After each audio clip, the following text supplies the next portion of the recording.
Welcome student, स्वागत है आप सभी का फिजिक्स की ऑनलाइन क्लास में। और आज आप पढ़ेंगे ह्यूमन आइज, मानव नेत्र। तो मानव नेत्र क्या होता है इसके बारे में आप जानेंगे। तो मानव नेत्र जो है, वैसे हम सभी जो नेत्र एक दूसरे के नेत्रों में देखते हैं तो पता चलता है कि मानव नेत्र जो होता है एक बॉल की तरह होता है और ये खांचे में फ्री होता है, स्वतंत्र होता है घूमने के लिए। देखिए जो नेत्र होता है वो इस तरह के खांचे में इस तरह से फंसा हुआ होता है और यह घूमने के लिए स्वतंत्र होता है। थोड़ी सी अगर मानव नेत्र की संरचना देखें तो वो कुछ इस तरह से होती है, ऐसे इस तरह से मानव नेत्र होता है। और ये जो आपको आकार दिखाई दिया गया है वो संरचना जो है मानव नेत्र की वो कुछ इस तरह से आपको दिखाई गई है, ऐसे। ठीक है, ये जो है लंबवत में आपको मानव नेत्र की संरचना एक तरफ का आपको व्यू दिखाया गया है। और हम कहते हैं कि जो हमारा रंग बिरंगा संसार है वो केवल मानव नेत्र की वजह से है, या कोई भी जो जीव जंतु हैं वो किसी भी वस्तु को देखते हैं तो किसकी सहायता से दिखते हैं? नेत्र की सहायता से। तो आज का जो हमारा टॉपिक है वो मानव नेत्र है और इसमें हम केवल मानव के नेत्र के बारे में पढ़ेंगे। अब देखिए मानव नेत्र होता क्या है, कैसे वर्क करता है। तो मानव नेत्र जो होता है एक खोल में फंसा हुआ होता है और उसके ऊपर यहाँ आगे की ओर पलकें होती हैं जो शटर की तरह वर्क करती हैं। शटर की तरह, जैसे दुकानदार होता है वो शटर को खोल देता है और शटर को बंद कर सकता है, इसी तरह से ये जो हमारी बाहर की पलकें होती हैं ये शटर की तरह वर्क करती हैं। इसके अंदर नेत्र होता है। जब हम सोते हैं तो काफी लोगों की जो पलकें होती हैं कुछ मात्रा में खुली होती हैं, लेकिन अधिकांशतः लोगों की पलकें बंद हो जाती, नीचे की ओर झुक जाती हैं, ताकि सोते समय जो प्रकाश है वो नेत्र में प्रवेश न हो सके और नेत्र में प्रतिबिंब ना बन सके। ठीक है, लेकिन आपने कभी ये ध्यान दिया है कि प्रतिबिंब बनाने का कार्य किसका होता है और देखने का कार्य किसका होता है? तो प्रतिबिंब देखने का कार्य जो होता है वो हमेशा मस्तिष्क का होता है और प्रतिबिंब बनाने का कार्य जो होता है वो नेत्र का होता है। देखने का कार्य कैसे? तो कभी कभी हम सपने में भी कुछ चीजों को देखते हैं जबकि हमारा नेत्र तो बंद है, फिर भी हमें कुछ चीजें दिखाई देती हैं, कुछ प्रतिबिंब बनते हैं। कारण क्या है उन प्रतिबिंबों का बनने का? तो उसका कारण है हमारा मस्तिष्क। हमारा मस्तिष्क हमें वही दिखाता है जो हम देखना चाहते हैं। ठीक है, यदि कोई वस्तु है रखी हुई है और यदि हमारा मस्तिष्क उसको देखना चाहता है तो नेत्र जो है वो प्रकाश को वहां से लेने का प्रयास करेंगे, ऑटोमेटिक उस तरफ घूम जाएंगे। ठीक है, अब हम नेत्र की संरचना के बारे में जानते हैं। तो देखिए नेत्र जो है ये पहले एक ऊपर खोल होता है अंडे की तरह, जैसे अंडे का छिलका होता है इसी तरह यहाँ पर भी एक खोल है। ठीक है, ये खोल है और इस खोल को क्या बोलते हैं? स्क्लेरा। इसका मतलब होता है दृढ़ पटल। दृढ़ पटल का मतलब कि जो ऐसा कवच जो मानव नेत्र की बाहर से रक्षा करता है वो क्या है? आपका दृढ़ पटल है। ठीक है, फिर इसके नीचे एक और ये आपको लेयर दिखाई दे रही होगी, ये इसमें देखो रेड रेड दिखाई दे रही है। चूंकि ये जो ब्लू आपको लेयर दिखाई दे रही है ये नेत्र में रियलिटी में व्हाइट होती है। ठीक है, दृढ़ पटल का रंग कैसा होता है? सफेद।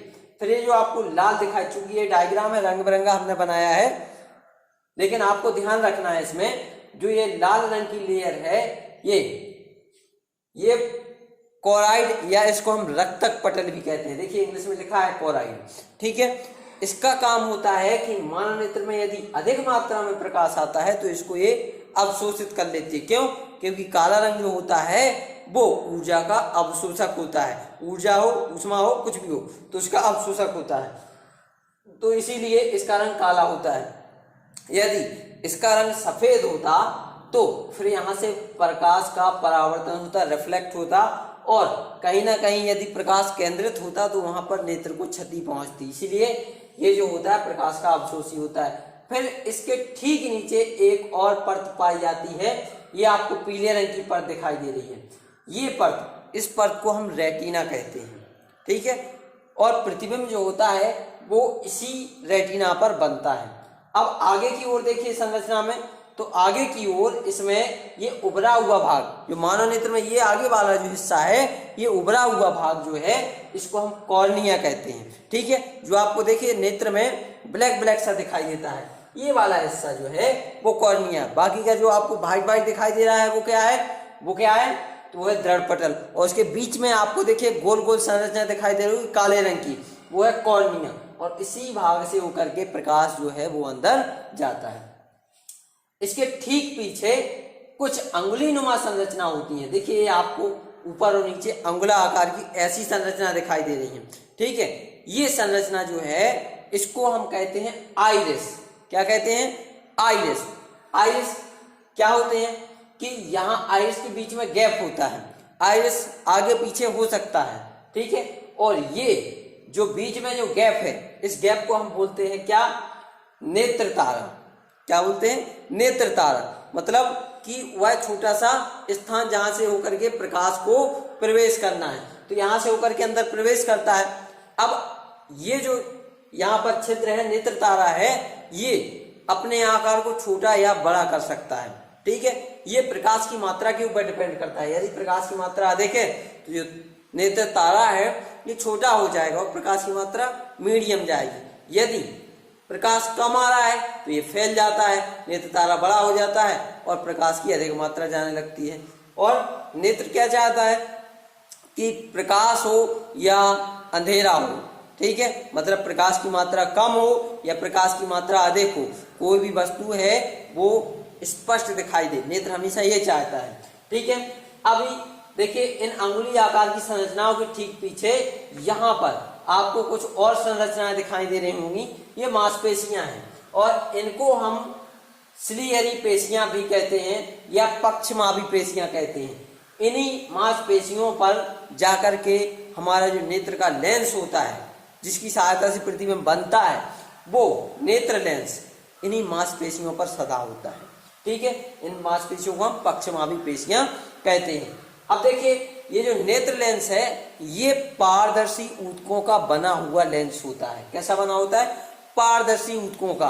और किस तरह का, तो आप लोगों ने देखा होगा एक जेली टॉफी आती है 1 रुपए की, आप जब उसको निकालते तो किस तरह से लिप लिपी सी होती है, उसी तरह का ये ऊतकों का बना हुआ लेंस होता है। थोड़ा सा लिप लिपा लचीला सा होता है और ये इसलिए होता है ताकि ये सिकुड़ सके, ये फैल सके। अगर इस पर फोर्स पड़े तो ये सिकुड़ जाए और इस पर खिंचाव पड़े तो ये फैल जाए, इसीलिए ये थोड़ा सा लचीला होता है। और लचीला होने का कारण क्या है, तो देखिए नेत्र लेंस और कॉर्निया के बीच में एक पारदर्शी द्रव भरा होता है। ठीक है, ये द्रव, इस द्रव को हम बोलते हैं जलीय द्रव। ठीक है, क्या बोलते हैं, जलीय द्रव, एक्वस हम्बर। और इस तरफ जो होता है, इस तरफ भरा होता है क्या, रेटिना और नेत्र लेंस के बीच में द्रव, इसको बोलते हैं हम कांचाभ द्रव। ठीक है, और इन्हीं दोनों द्रवों के कारण से ये जो नेत्र लेंस होता है वो लचीला और पक्षमावी पेशियां भी लचीली होती हैं। अब बात करें रेटिना की, तो रेटिना में कुछ संवेदी कोशिकाएं होती हैं। इस तरह से देखिए ऐसी संरचना होती है, कुछ ऐसे शंकु के आकार की होती हैं और कुछ ऐसे बेलन के आकार की। बेलन के आकार का मतलब जैसे ये आपको मार्कर दिखाई दे रहा है, इस आकार की संरचना है। और शंकु के आकार की तो आपने देखा हो कैसे, जैसे एक जोकर की टोपी होती है, तो कुछ उस तरह की संरचना की कोशिकाएं होती हैं। इन्हीं कोशिकाओं की सहायता से हमें प्रतिबिंब का पता चलता है कि प्रतिबिंब किस तरह का है, वस्तु जो है उसके पास रंग कौन सा है, वस्तु का आकार कितना है, तो ये सभी पता चलता है इन्हीं कोशिकाओं की वजह से। ठीक है, अब कोशिकाओं का वर्ग क्या होता है, तो इसमें देखिए जो शंकु आकार की कोशिकाएं होती हैं, इनका कार्य होता है रंगों का विभेद करना। कौन सा रंग काला आ रहा है, कौन सा रंग पीला आ रहा है, कौन सा रंग हरा आ रहा है, इसका जो कार्य है वो रंगों की पहचान करना है।